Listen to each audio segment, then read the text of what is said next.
السلام عليكم يا جماعة. في حاجة كده بالنسبة لجماهير النادي الأهلي مهمة وخطيرة جدا جدا جدا يتروج لها دلوقتي. يعني الماتشات بتاعت النادي الأهلي في كأس العالم بتتذاع على قناة اسمها اس اس سي سعودية. والله أنا مش طالع أهاجم حد ولا أتكلم على حد بحاجة وحشة، أنا كمشجع للنادي الأهلي وبحب النادي الأهلي، بس عندي معتقدات مستحيل هغيرها. أنا مسلم سني بحب ديني، وفي قناة تانية بيتذاع عليها الماتش اسمها اي اللي فاتحها واحد بيقول انا مهندس. قريت خبر ان هو كاتب تحت كده في شريط الشاشه بيقول ان الشعب المصري هزقنا ومش عارف ايه، واحنا لاجل كرمنا ولاجل مش عارف ايه هنفضل برضو فاتحين وهنحافظ على ايه الضغوط النفسيه اللي بتعملوها. فانا استغربت من الكلمه. الماتش فعلا الشوط الاول كله تقريبا ما عرفوش يشغلوه، وبعدها راحوا كاتبين رساله لقناه اس اس سي السعوديه السنيه. معروف طبعا ان السعوديه ملهاش علاقه بالحاجات التانيه دي، انتوا عارفين قصدي اكيد، يعني فاهمين قصدي. فانا ما فهمتش الكلام قوي الا لما الماتش خلص وابتديت اقعد بقى قاعد فرحان فالقناه شغاله، قلت هلاقي تحليل ولا حاجه، ببص لقيت قران زي الفل تمام.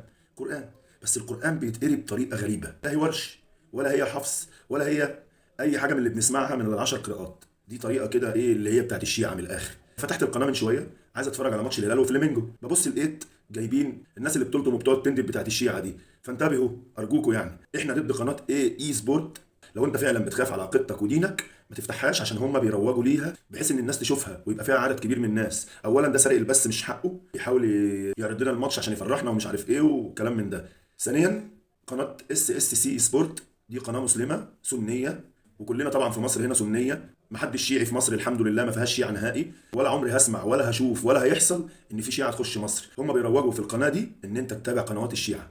انتبه، انت اهلاوي عقلك فيك وبتفهم، انتبهوا اتفرجوا على قناة اس اس سي سبورت السعودية السنية، وابعدوا عن قناة اي سبورت القناة العراقية الشيعية. اللهم قد بلغت، اللهم فاشهد، اهلاوي انا والفخر ليا، وان شاء الله الشناوي يرفع الكاس وكاس العالم للأندية يبقى اهلاوي. السلام عليكم.